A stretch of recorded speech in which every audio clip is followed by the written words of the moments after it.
내 백성의 죄가 소돔의 죄악보다 중하도다, 이런 제목으로 예레미야의 강의를 이어가도록 하겠습니다. 유다에게 임한 하나님의 진노와 징계를 성경이 이렇게까지 자세하게 기록하고 있는 이유가 무엇 때문이겠습니까? 성경은 우리들에게 하나님에 관해서 우리가 분명히 알아야 할 지식을 계시하시기 원하기 때문입니다. 성경을 깨닫고 묵상하는 것을 통해서 우리는 하나님에 대한 우리의 인식과 지평이 더 넓어져야만 합니다.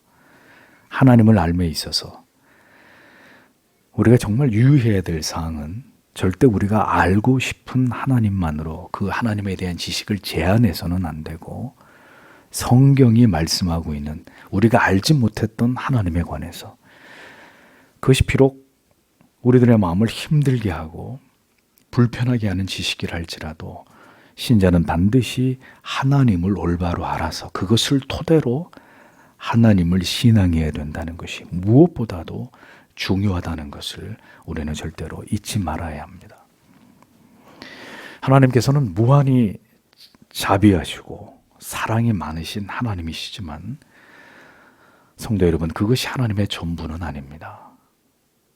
하나님께서는 자기 백성들 안에서 선하신 뜻을 이루시기 위해서 때로는 하나님의 백성들에게 질투하시고 진노하시고 자기 백성들을 징계하시는 아버지이십니다. 그러나 그 진노와 징계하심은 말씀드린 대로 반드시 뚜렷한 목적을 이루시기 위함이라는 것을 성경은 우리에게 분명하게 말씀하고 있죠. 그래서 이어지는 오늘 본문의 예레미야가 4장에서도 계속해서 바벨론에 의해 함락된 예루살렘의 참상에 대해서 성경은 예레미야 선지자의 관점으로 그것을 적나라하게 증언하면서 여전히 깊은 슬픔과 탄식을 담아내고 있는 것을 우리에게 보여주고 있습니다. 우리가 잊지 말아야 될 것은 하나님께서 주신 고난은 결코 쉬 사라지지 않는다는 겁니다. 하나님께서 자기 백성들에 대해서 징계하시기까지 적지 않은 시간을 인내하셨던 것처럼, 이윽고 하나님의 징계가 시작되면 그 징계가 끝나는 시점은 우리가 생각하는 것과 결코 달리 그 날이 속히 이르지 않는다는 것을 우리는 기억할 필요가 있다는 것입니다. 하나님의 징계는 가혹합니다. 그리고 그렇게 가볍게 끝나지 않습니다. 그렇게 끝날 징계 같으면 하나님은 시작도 하지 않으셨을 것입니다. 아플 만큼 아파야 합니다. 그 이유는 우리는 고난 속에서, 아픔과 고통 속에서 벗어나는 즉시 아주 빨리 다시 그 이전으로 돌아가 버리는 그런 존재들이기 때문에 하나님은 절대로 고난 가운데 우리를 두시고 우리에게 괴로움과 고통을 주실 때 가볍게 그것을 지나가시는 하나님이 절대로 아니시라는 거예요. 생생하게 평생토록 잊혀지지 않도록 하나님의 그 징계의 처절한 고통이 우리 안에 새겨지기까지 우리를 향하신 그 고난의 강도를 절대로 늦추시는 하나님이 아니시라는 것입니다. 잠언 20장 30절에는 상하게 때리는 것이 악을 없이 하나니 매는 사람의 속에 깊이 들어가느니라, 이렇게 기록이 되어 있습니다. 그래서 하나님의 진노하심으로 인한 유다가 겪어야 됐던 고통은 우리의 상상을 초월할 만큼 괴롭고 고통스러운 것이었다는 것을 우리는 절대로 간과해서는 안 될 것입니다. 하나님께서 유다를 이토록 비참한 상태에 이르게 하셨음을 성도 여러분 절대로 잊어버리지 마십시오. 그리고 하나님의 진노하심을 보면서 당황하지 마십시오. 성경은 분명히 하나님의 지극하신 사랑을 말씀하고 있지만 그 사랑 속에는 자기 백성들을 향해서 두려운 진노하심을 드러내시는 하나님의 모습까지도 분명히 포함이 되어 있습니다. 자녀를 키우면서 자녀에게 화를 전혀 드러내지 않는 부모님이 거의 없듯이 우리의 무지와 돌이키지 않는 죄는 기어이 하나님의 진노를 촉발시킬 만큼 어리석고 고집스럽고 사악하다는 것을 우리는 인정해야 할 것입니다. 하나님께서는 오래 참으시고 진노를 더디하시는 아버지시지만 결코 진노하지 않는 하나님은 아니십니다. 인간의 어리석음은 하나님이 우리와 같다고 생각하는 것입니다. 하나님은 이런 분이셔야 하고 하나님은 그렇게 하시면 안 되고 하나님을 이렇게 사람의 관점 안에 가두어 두고 하나님을 이해하려고 하는 경향이 있는 거죠. 하나님은 절대로 우리에게 진노하시면 안 되고 항상 끝없이 자비와 긍휼을 인애를 베풀어 주셔야만 되는 하나님으로 그렇게 아주 마음씨 좋은 이웃 할아버지 같이 우리는 하나님을 그렇게 이해하려고 하는 경향이 있습니다. 참으로 어리석은 생각이 아닐 수 없는 것이죠. 여러분, 하나님의 아들께서 우리의 죄 때문에 감당하셨던 그 형벌의 내용을 기억해 보십시오. 당대의 가장 잔인한 사형의 방법으로 가장 견디기 힘든 고통을 그 한 몸에 모두 감당하시고 주께서는 우리를 위해 자기의 생명을 버리셔야 했습니다. 그것이 하나님의 방식입니다. 그것이 죄를 다루시는 하나님의 진노이시고 하나님의 공이시란 말이죠. 인간의 어리석음은 이를 헤아릴 수 없이 많은 죄를 범하며 살아가면서도 이것을 매우 가볍게 여긴다는 것입니다. 그 모든 죄가 저절로 시간이 지나가면 마치 사라지는 것처럼 이렇게 여긴다는 것입니다. 매우 어리석은 착각입니다. 죄와 불순종이 쌓여갈 때 하나님의 진노가 함께 쌓여가고 있다는 사실을 잊어서는 안 됩니다. 얼마든지 어렵지 않게 그 정도는 충분히 감당할 수 있어 하는 징계는 존재하지 않습니다. 상상할 수 없이 고통스러운 징계가 하나님의 자녀들을 돌이키도록 만드는 일에 사용된다는 것을 우리는 기억해야 되는 것이죠. 그 가공할 두려움이 자기 백성들을 철저하게 회개시키는 날에 마침내 그들에게 엄습하게 된다는 것을 신자는 잊어서는 안 됩니다.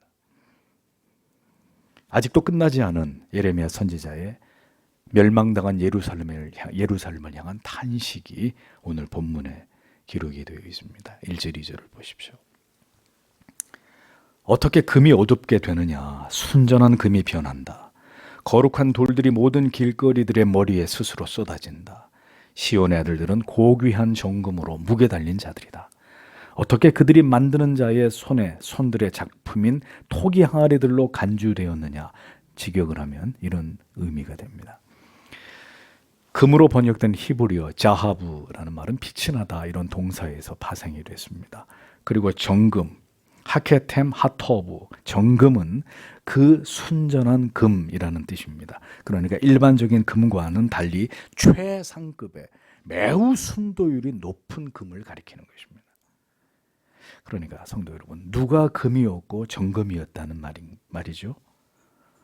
이처럼 멸망당하고 파괴되어 버린 하나님의 언약의 자손인 유다가 한때는 하나님이 보시기에 그토록 귀하고 소중한 가치였다. 성경은 단적으로 그렇게 비유해서 말씀하고 있습니다.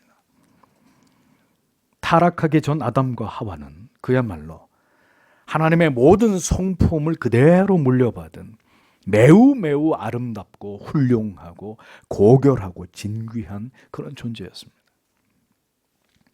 여러분 생각해 보십시오. 죄를 범하지 않은 하나님의 형상을 그대로 닮은 인간을 한번 머릿속에 상상해 보십시오. 얼마나 아름답고 보배롭고 사랑스럽고 그리고 지적이고 순수하고 기품이 있었을지를 생각해 보십시오. 지금의 죄 아래서 타락하고 부패해버린 우리들의 모습과는 전혀 분명히 다른 차원의 그런 존재였을 것입니다.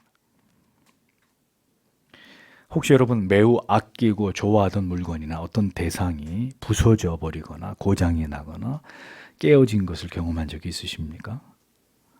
어떠시던가요? 마음이 대단히 안타깝고 슬펐을 것입니다. 타락한 아담과 하와를 그리고 기어이 우상을 숭배하면서 악을 행함으로 하나님과의 모든 언약을 저버린 유다를 바라보시는 하나님의 마음이 어떠하셨겠습니까?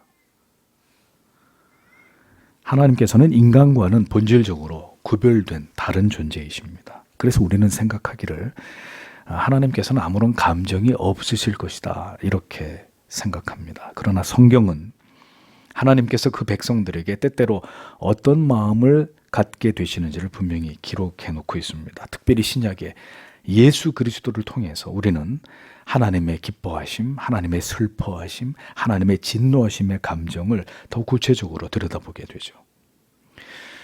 그러므로 하나님께서는 분명히 유다 백성들을 바라보실 때도 지극히 슬퍼하시고 또 한편으로 분노하셨을 것이라는 겁니다.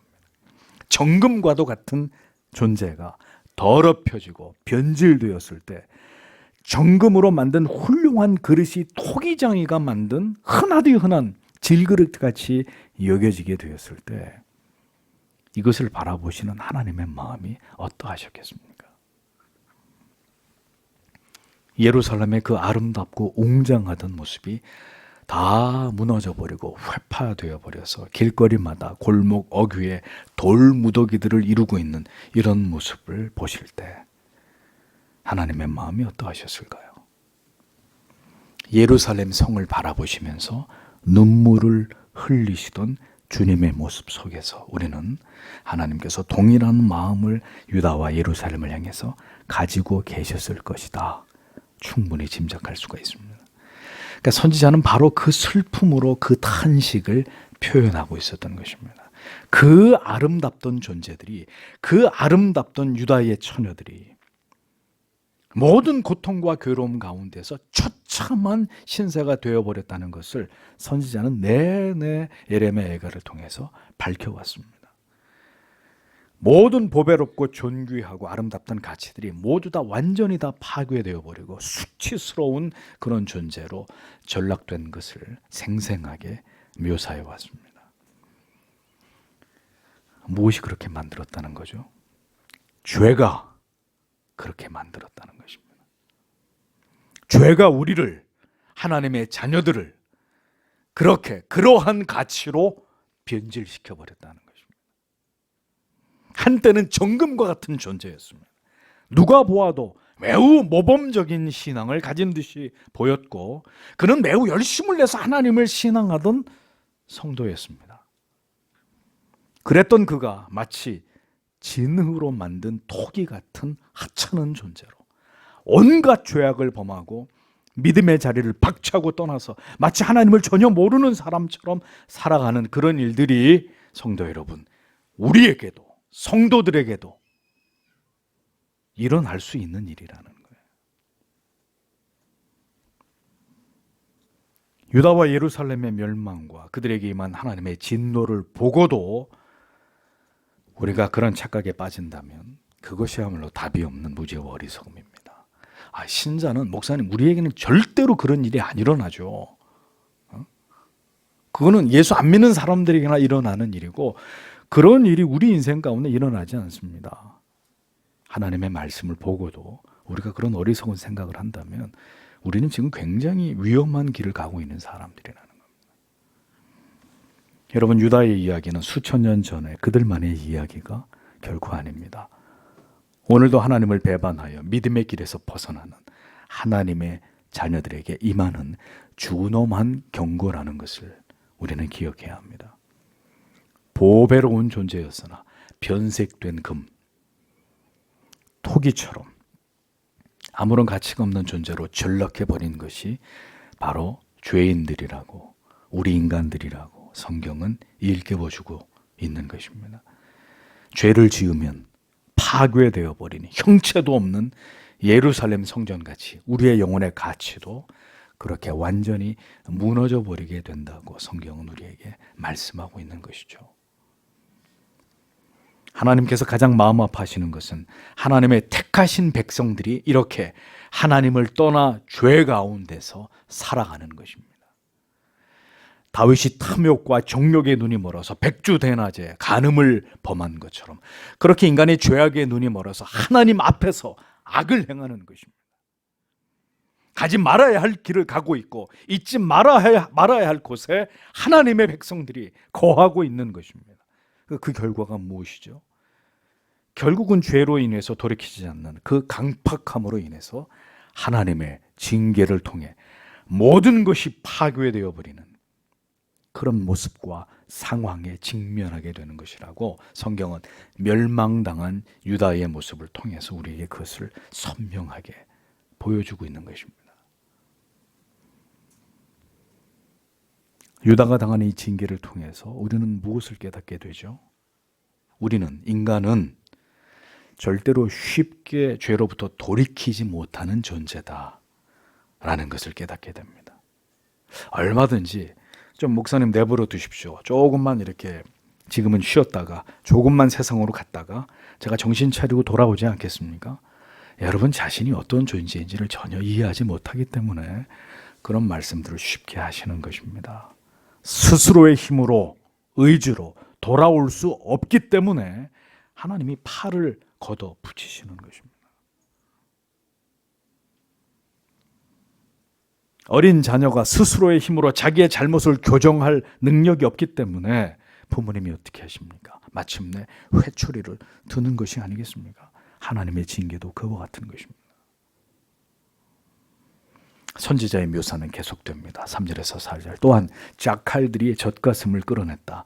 그것들의 새끼들을 빨게 했다. 내 백성에 따른 광야의 타조들처럼 무자비한 중에 젖먹이의 혀가 목마름으로 그의 입천장에 달라붙었다. 어린아이들이 떡을 요청했다. 그들에게 주는 자가 없었다. 이렇게 기록이 되어 있습니다. 성경은 유다가 당한 참상에 대해서 그들의 영혼이 얼마나 황폐하게 되었는지를 들깨와 타조와 같은 생명체에 비유해서 묘사하고 있습니다. 들깨라고 번역된 히브리어 탄닌이라는 단어는 사실 바다 괴물, 물고기, 용, 고래 이런 생물들을 지칭하는 의미로도 번역이 되었습니다. 그런데 대부분의 영역본에서 이 단어를 자칼이라고 번역을 했고 그래서 한글 성경은 다시 들깨라고 번역을 했습니다. 히브리인들은 자칼 같은 이 늑대과의 동물들을 아주 잔인하고 포악해서 제 새끼마저도 잘 돌보지 않는 이런 짐승으로 여겼습니다. 그런데 그런 들깨조차도 새끼에게 젖을 먹이는데 유다가 겪고 있는 이 괴로움과 고통이 얼마나 크던지 자기 자식조차도 올바로 돌보거나 먹이지 못하고 있는 이런 처지에 유다가 놓이게 됐다. 이렇게 표현함으로 들깨보다도 더 잔인하고 이기적인 유다의 백성들이 그렇게 사악하게 변했다는 사실을 강조하고 있습니다. 이러한 지극히 이기적이고 무정하게 그 마음들이 강팍해진 것을 역시 새끼에게 지극히 무관심한 타조의 습성에 빗대어서 유다 백성들이 자기들이 직면한 고통 속에서 최소한의 인간성마저도 모두 잃어버리게 된 비참한 상황에 처해 있게 됐다는 사실을 더 극대화해서 표현하고 있는 것을 보게 됩니다. 심지어 젖먹이가 목이 말라서 혀가 입천장에 붙어 있을 정도로 어린 아이들이 배가 고파하는데도 아무도 그 아이들에게 떡을 구해주는 이가 없는 이런 비절참절한 상황이 유다에서 벌어지고 있었다고 성경은 기록을 하고 있는 것입니다. 어려움이 처했을 때 가장 먼저 보호를 받고 생명을 지켜주어야 될 연약한 갓난아기까지 처절한 굶주림 속에서 버림을 받아야 되는 이러한 비극적이고 비인간적인 일들이 하나님의 백성들인 처녀 유다 안에서 일어나고 있었다. 선지자는 그렇게 증언하고 있는 것입니다. 실제로 유다 백성들은 1년 6개월이나 계속된 바벨론의 공격으로 모든 것을 빼앗겼고 거기다 극심한 기근으로 인해서 당시 예루살렘은 극도의 아사 상태에 빠져 있었습니다. 급기야 배고픔에 시달리다 못해서 자기 자식까지 잡아먹는 만행이 저질러지게 되었다고 역사적인 고증을 통해 이 사실은 분명하게 기록되어 있는 것을 발견하게 됩니다. 유다가 이처럼 들깨와 타조에 비유될 만큼 잔인하고 젖먹이까지 돌보지 않을 만큼 이기적인 존재들로 변해버린 이유가 그러면 무엇 때문입니까? 그들이 하나님을 버렸기 때문이라는 겁니다. 하나님과 멀어지고 영적인 거룩한 성품을 상실하게 될 때 하나님의 사람들조차도 이렇게 흉악하게 변질될 수 있다는 사실을 성경은 우리에게 보여주는 것입니다. 유다가 만약에 하나님을 지극히 경외하고 사랑하고 있었다면 아무리 고난이 그들에게 닥쳐도 이 정도까지 그들이 극악한 모습으로 무너지지는 않았을 것입니다. 우리에게 하나님의 은혜가 머물고 머물지 않고의 문제가 이렇게 극명한 차이를 갖게 된다는 것을 성도 여러분 분명하게 기억하셔야 합니다. 하나님의 사람들에게 하나님의 지극한 은혜와 평강과 위로가 있다면 그들은 얼마든지 고난과 궁핍과 빈곤을 이길 수 있습니다. 여러분 초대교회를 보십시오. 모든 소유를 나누어서 서로 섬기고 필요를 공유하면서 극한의 어려움조차도 하나님의 사랑과 이웃 사랑의 대의를 지키면서 넉넉하게 그 고난들을 잘 견뎌내지 않았습니까? 그러나 하나님을 떠나고 하나님의 모든 은혜와 도우심이 사라지게 될 때 그토록 존귀하고 보배로운 가치들이었음에도 불구하고 유다는 지금 들깨와 타조보다도 못한 존재들로 그렇게 전락해서 자기 자식조차도 돌아보지 않는 극악한 무리들로 변해 있었다는 것입니다. 우리가 하나님을 버림으로 우리에게 하나님께서 떠나가실 때 이제 이 가혹한 하나님의 징계만이 남게 되었다면 우리 또한 유다처럼 추악해지고 이기적이고 잔인한 존재가 될 수 있다는 사실을 잊어버리지 마십시오. 우리는 다를 것이라고 생각하지 마세요, 성도 여러분. 하나님의 은혜와 사랑 안에 있을 때 우리는 인간다운 성도다운 삶을 살아갈 수 있을 뿐입니다. 왜 자꾸 인간의 선함을, 인간 안에서의 어떤 가능성들을 이야기하는지 모르겠습니다. 그것은 인본주의의 그릇된 정신입니다. 사람 안에서 자꾸 희망을 찾으려고 하고 사람 안에서 행복을 찾으려고 하는 것은 성경의 가르침이 아닙니다. 하나님이 우리를 떠나는 즉시 우리는 불행한 존재, 감당할 수 없는 고통을 우리 스스로 껴안게 되는 존재가 될 뿐이라는 것을 절대로 우리는 잊어서는 안 되는 거예요. 우리 자신을 믿거나 우리 자신이 대단한 존재라고 절대로 여겨서는 안 되는 것입니다. 이 같은 하나님의 징계가 부디 이 나라와 한국 교회 위에 우리들에게 임하게 되지 않기를 우리는 오늘도 기도해야 합니다. 여러분, 지금 우리의 신앙과 삶이 과연 유다보다 더 낫다고 말할 수 있을까요? 진정으로 우리의 마음을 쪼개어 보았을 때 우리가 하나님을 깊이 경외하고 우리의 구원을 기뻐하면서 영생을 소망하는 삶을 살아가고 있다고 우리 자신에 대해서 우리가 그렇게 우리를 여길 수 있는지를 돌아보아야 합니다. 우리 자신을 깊이 돌아보아서 하나님을 향한 뜨겁고 간절한 믿음을, 사랑을 회복시켜 주시기를 우리는 하나님 앞에 간구해야 합니다. 성경의 이 모든 경고를 가볍게 여기는 자들이 되어서는 안 되는 것이죠. 계속해서 하나님의 진노하심이 유다에게 부어진 불편한 결과와 모습을 보십시오. 5절에서 6절. 진미들로 먹는 자들이 거리들에서 황폐하게 되었다. 진홍색 곁에서 길러진 자들이 거름더미들을 껴안았다. 그리고 내 백성의 딸의 죄악이 소돔의 죄보다 무거웠다. 소돔은 순식간에 뒤집어 엎어졌고 손들이 그녀 안으로 뚫고 지나가지 않았다. 이렇게 직역이 됩니다. 무슨 얘기냐? 진미를 먹던 자들, 그리고 아무나 입을 수 없는 퍼플, 보라색의 사치스러운 옷을 입고 그렇게 고귀하게 길러진 자들, 즉 유다 사회의 귀족들과 왕족들, 지도 계급에 있었던 자들조차도 그 모든 부귀와 영화와 특권들을 다 잃어버리고 이제는 거름더미 위에 앉은 신세로 전락한 그런 모습을 선지자가 지금 증언하고 있습니다. 거름더미, 아쉬포트, 오물구덩이란 말이에요. 오물구덩이, 거름더미, 쓰레기더미, 그런 의미예요.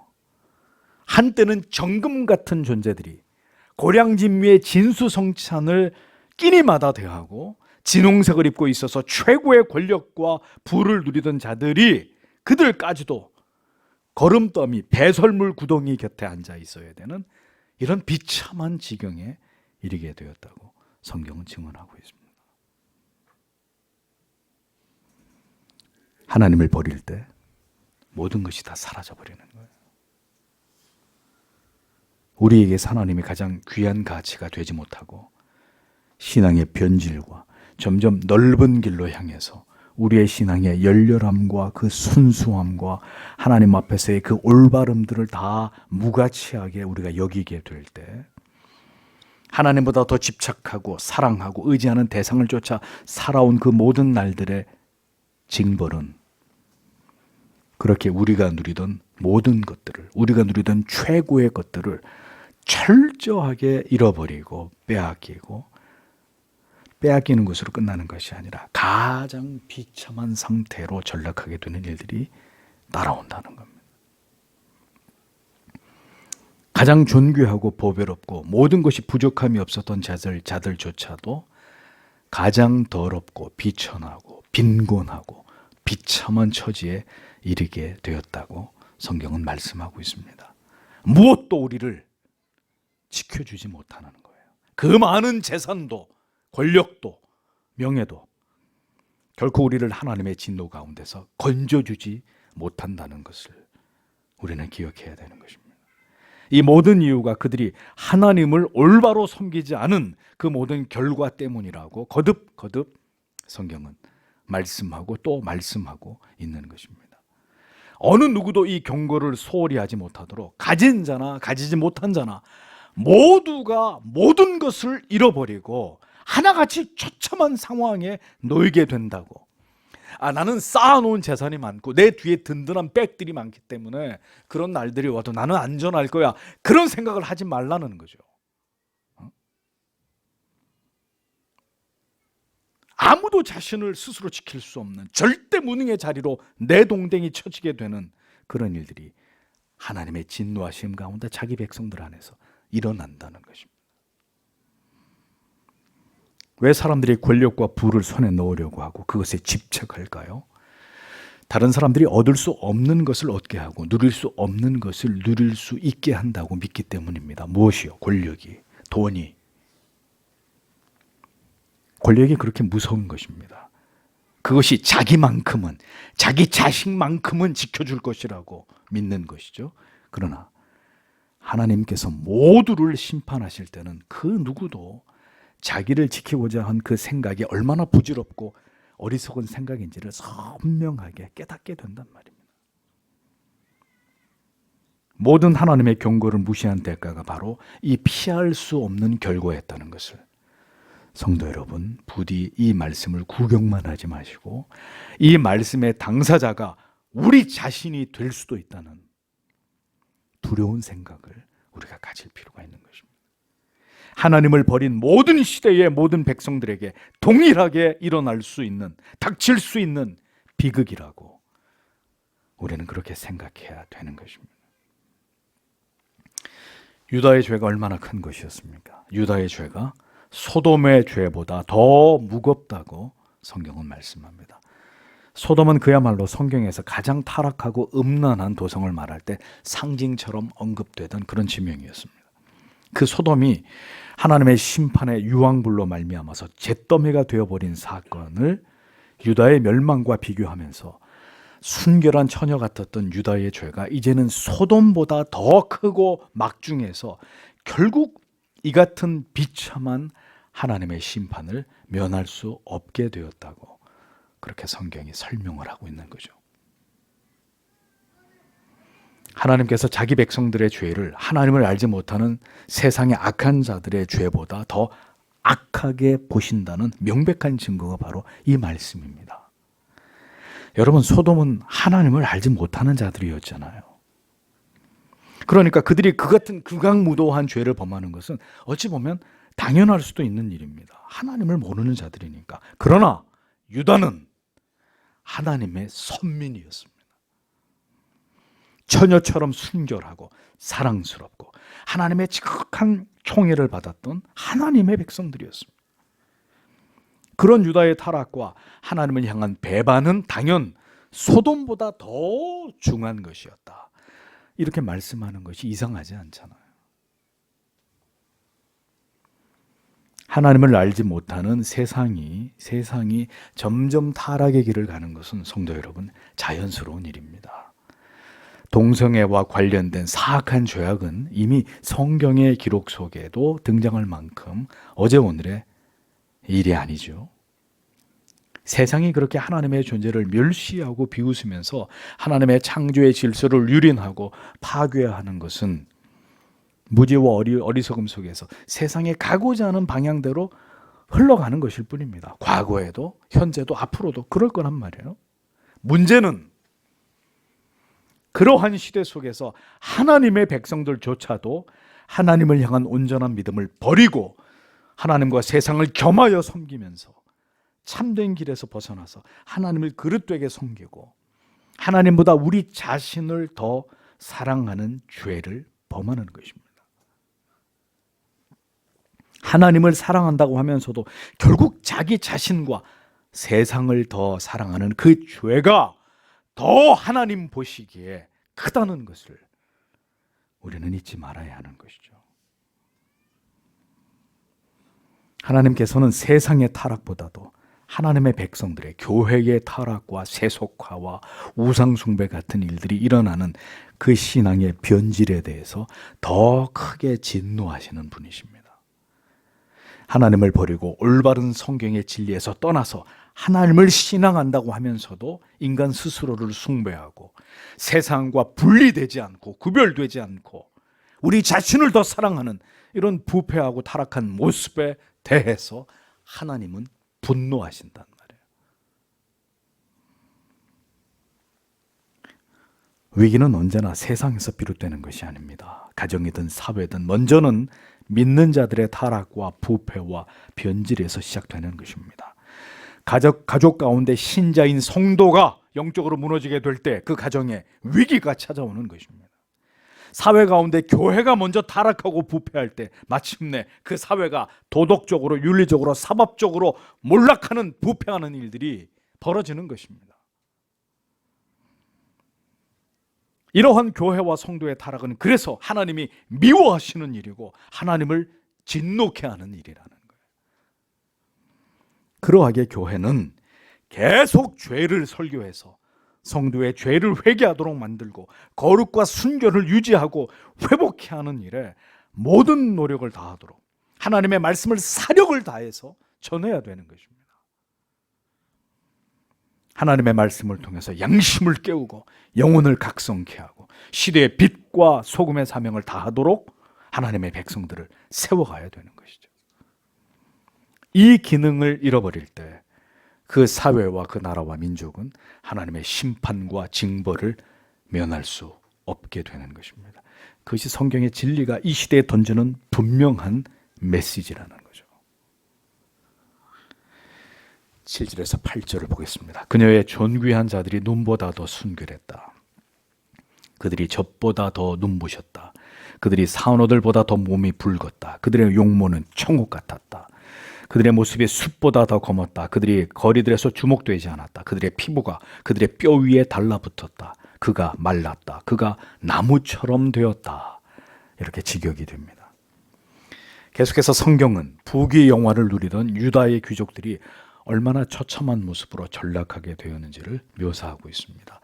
존귀한 자라고 번역된 히브리어 네질레하라는 단어는 뻗어나간 포도가지, 포도줄기를 지칭하는데 특별히 이 단어가 뜻하는 것은 구별된 자, 나실인을 의미합니다. 일평생 하나님께 헌신을 서원하고 하나님을 섬기기 위해서 스스로 구별해서 하나님께 자신을 드린 자들을 가리키는 말입니다. 따라서 이들은 당시 예루살렘에서 종교적으로 매우 중요한 직무를 수행하던 지도층의 인사들을 지목하는 것으로 볼 수 있습니다. 그런데 이들이 얼마나 윤택한 삶을 누리고 있었는지를 예레미야가 잘 묘사하고 있습니다. 그들의 몸이 눈보다 깨끗하고 젖보다 희고 산호보다 붉고 청옥같이 빛났다. 이렇게 말합니다. 이러한 묘사를 보면 당시 유다의 지도층의 사람들이 외형적으로 얼마나 사치스럽고 화려하고 권위적이고 그들 자신의 이 외형적인 것을 가꾸는 일에 얼마나 그들이 지대한 노력을 기울여 있는지를 단적으로 알 수 있는 것이죠. 누가요? 유대의 종교 지도자들이 하나님께 구별되게 드려져서 하나님을 섬겨야 되는 고귀한 직분자들이 겉으로는 그토록 화려하고 아름다움을 과시하고 있었지만 결국 그들의 영혼은 타락하고 부패해서 그들이 하나님 앞에서 감당해야 될 모든 거룩한 직무들을 다 유기함으로 결국 유다의 멸망을 불러오는 일에 그들이 앞장을 섰다는 거죠. 그들 역시 그 모든 죄에 대한 대가를 이토록 처절하게 지불할 수밖에 없게 되었다고 성경은 증언하고 있는 것입니다. 그토록 화려하고 대단한 자태를 뽐내던 그들이 이제는 그 얼굴이 숯보다 검게 되고 피골이 상접하게 됐고 그들이 과거에 어떤 높은 신분의 사람이었는지를 길거리에서 알아보는 사람들이 아무도 없을 정도가 되었다고 증언합니다. 그들이 누리던 모든 영광과 용화는 모두 다 완전히 사라져버렸고 매우 초라한 모습으로 그렇게 그들이 전락했다는 것을 성경이 묘사하고 있는 것입니다. 하나님을 경외하고 그 법도와 율례를 지키고 백성들을 하나님의 법으로 통치할 때 세상을 이끌어가는 자들에게도 그들에게 주어진 합당한 명예와 영광이 유지되는 것입니다.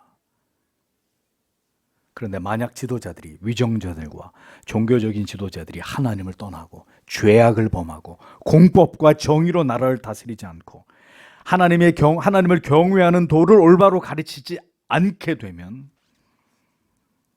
결국 백성들이 하나님을 버리게 되는 것이고 그렇게 해서 죄악의 길로 행하게 될 때 반드시 그 모든 책임을 하나님께서는 그 국가와 교회의 지도자들에게 준엄하게 하나님이 물으실 것이라는 거예요.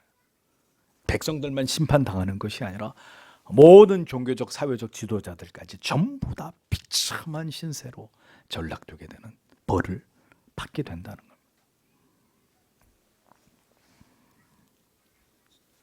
하나님의 피할 수 없는 징계와 심판이 책임 있는 자들에게 임할 것이고 그 결과는 그 백성들과 함께 철저하게 파괴되고 멸망당하게 되는 것으로 끝이 날 수 있다는 사실을 성경 우리에게 경고하고 있는 것입니다.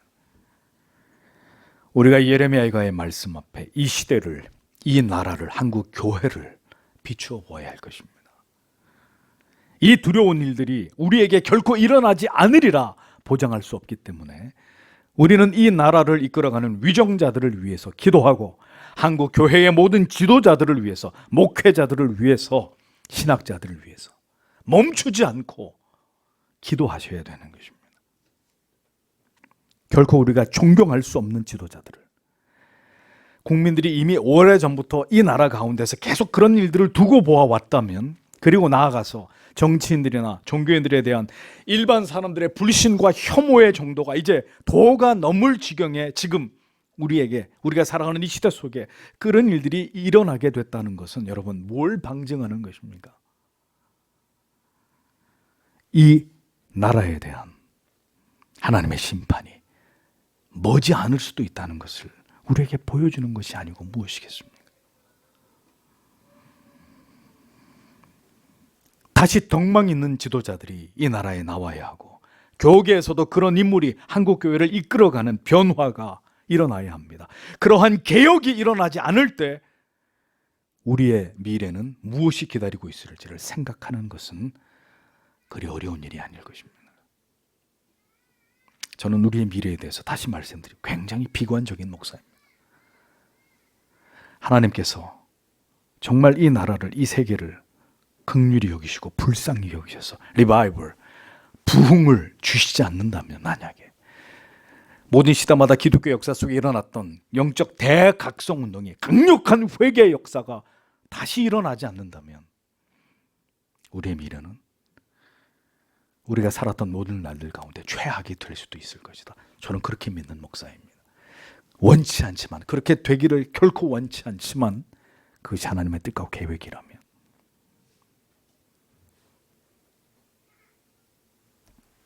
이어지는 유다의 비극을 보십시오. 9절에서 10절. 칼에 살해된 자들이 굶주림에 살해된 자들보다 더 좋게 되었다. 그들이 들의 산물들로부터 꿰뚫린 것보다 더 흘러나온다. 인정 많은 여인들의 손들이 그녀들의 아이들을 삶았다. 그들이 내 백성의 딸의 파괴 중에 그들을 위해 먹는 것으로 있었다. 이렇게 지켜기로 합니다.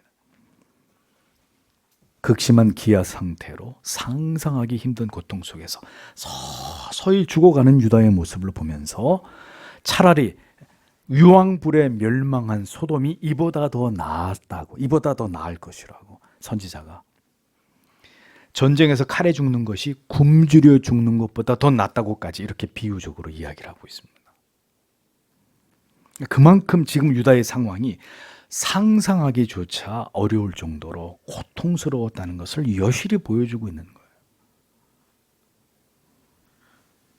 먹을 것이 땅에서 나지 않음으로 인해서 창의 꿰뚫림처럼 극한의 고통 속에서 아사 상태로 죽어가고 있는 참상을 성경은 이렇게 묘사하고 있는 것을 볼 수 있습니다. 여러분, 오늘 현실에서 우리가 맛보아야 될 고통이 너무 크면 우리가 어떤 생각을 하게 되죠? 이런 날이 오기 전에 과거에 먼저 죽은 사람들을 우리가 부러워하게 되겠죠. 이런 날, 이런 꼴을 보지 않고 먼저 하나님께로 간 사람들을 우리가 부러워할 거 아닙니까?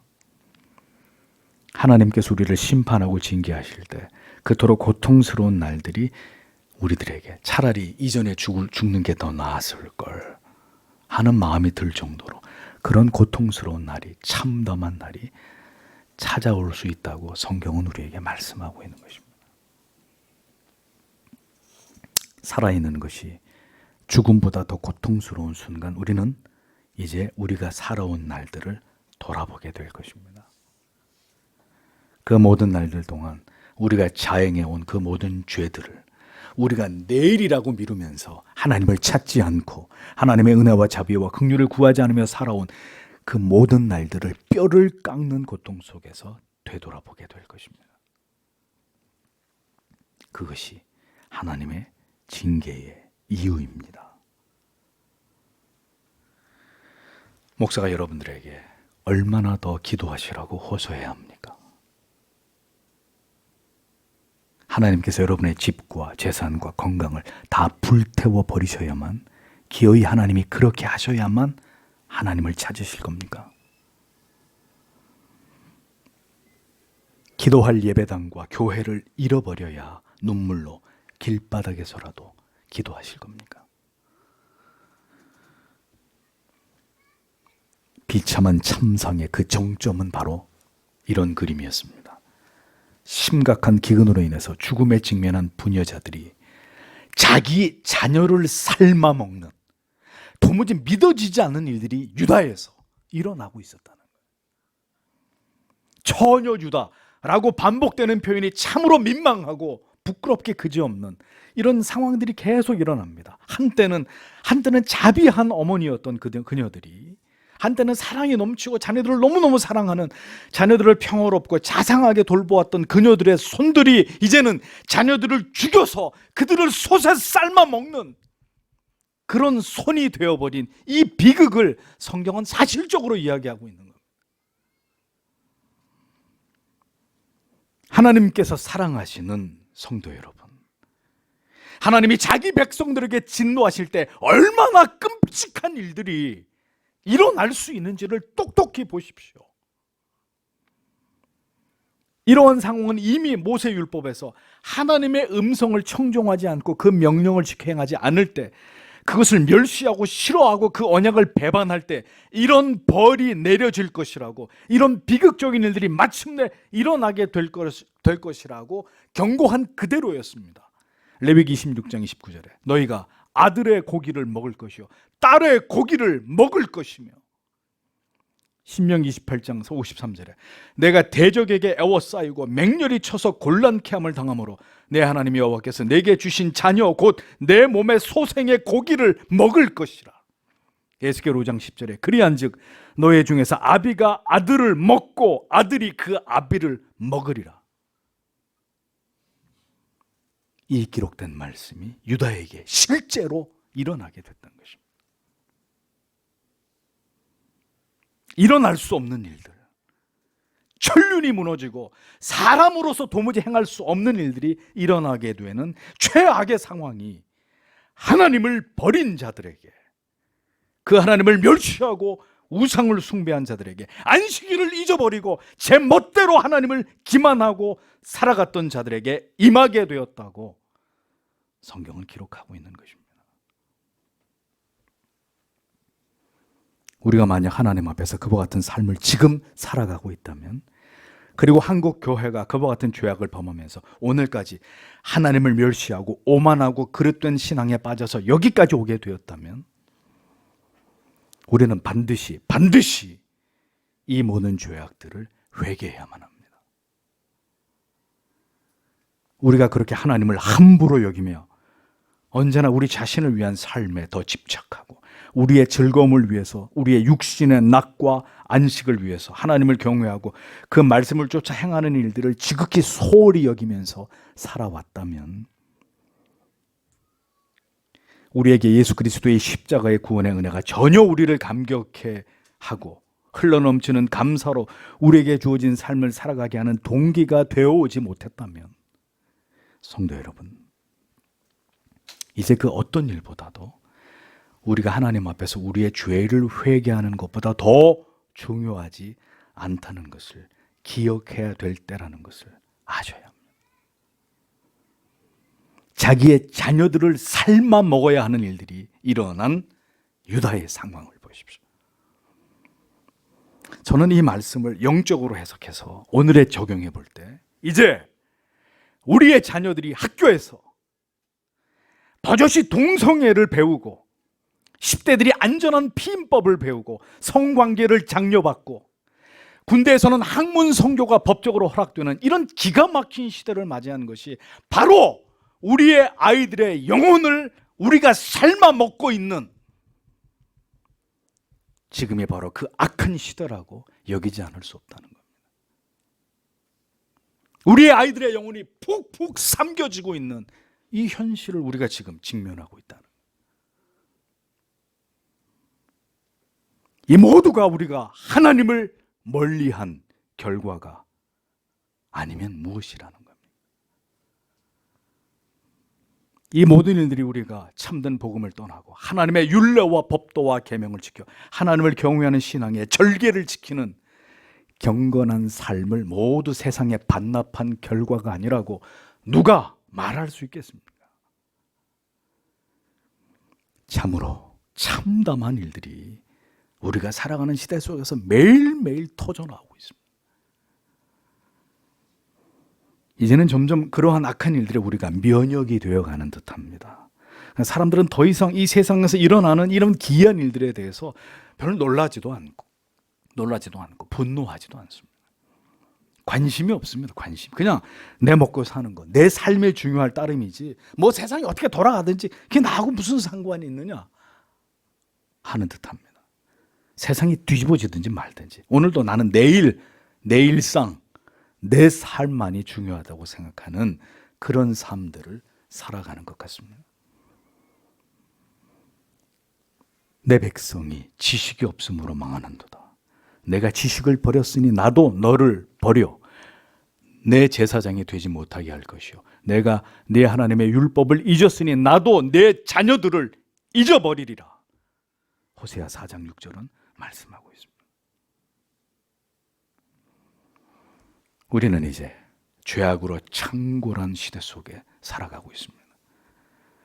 하나님의 백성들의 죄악이 멸망한 소돔의 죄보다 더 크다고 하나님의 판단하실 때 이제 더는 지체하지 않고 하나님의 징계와 진노하심이 이 나라와 민족 위에 부어질 수도 있을 것입니다. 그때 유다에게 그랬듯이 만약에 지금 하나님의 판단이 이 나라의 백성들의 죄보다 내 백성들의 죄가 더 크다고 판단하실 때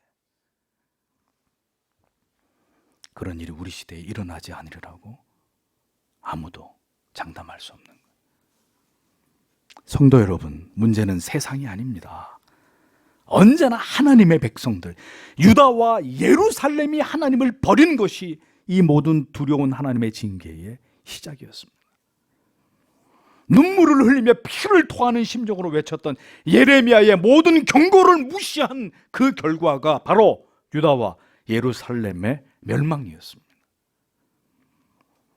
하나님께서 이 시대를 살아가는 하나님의 백성들에게도 동일하게 말씀하고 있습니다.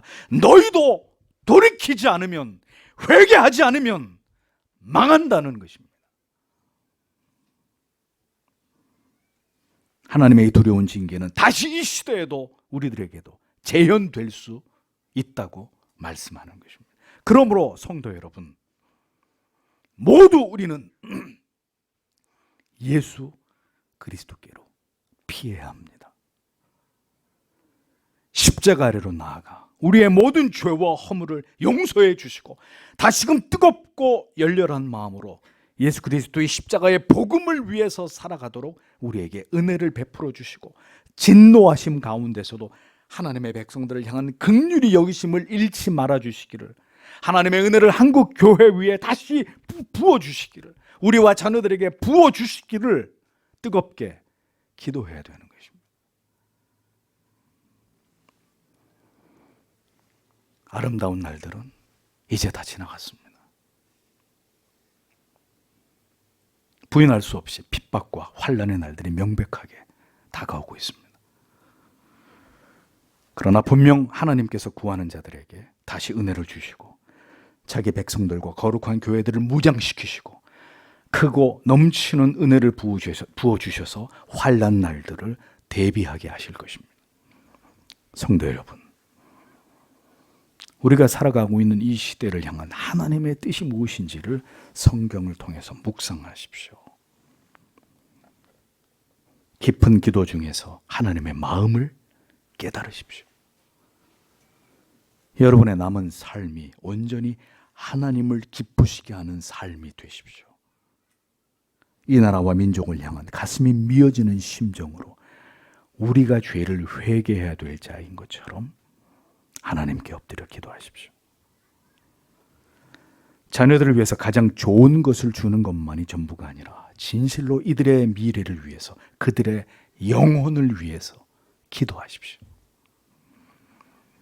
하나님의 자비와 긍휼로 부디 하나님의 사람들이 돌이켜 회개함으로 하나님의 진노의 날을 조금이라도 유보할 수 있다면 우리는 그렇게 될 수 있기를 기도해야 될 것입니다. 예수 그리스도 안에서 영원한 생명에 대한 확고한 믿음과 소망을 굳게 붙들고 오늘도 그 은혜 안에서 살아가기를 하나님께 구하는 하나님의 자녀들이 되셔야 합니다. 부흥이냐 심판이냐, 이제 그 기로에 서 있는 우리들에게 부디 하나님의 긍휼과 자비가 함께해 주시기를 이 시간에도 다 함께 마음을 모아 하나님 앞에 기도하도록 하겠습니다. 기도하겠습니다.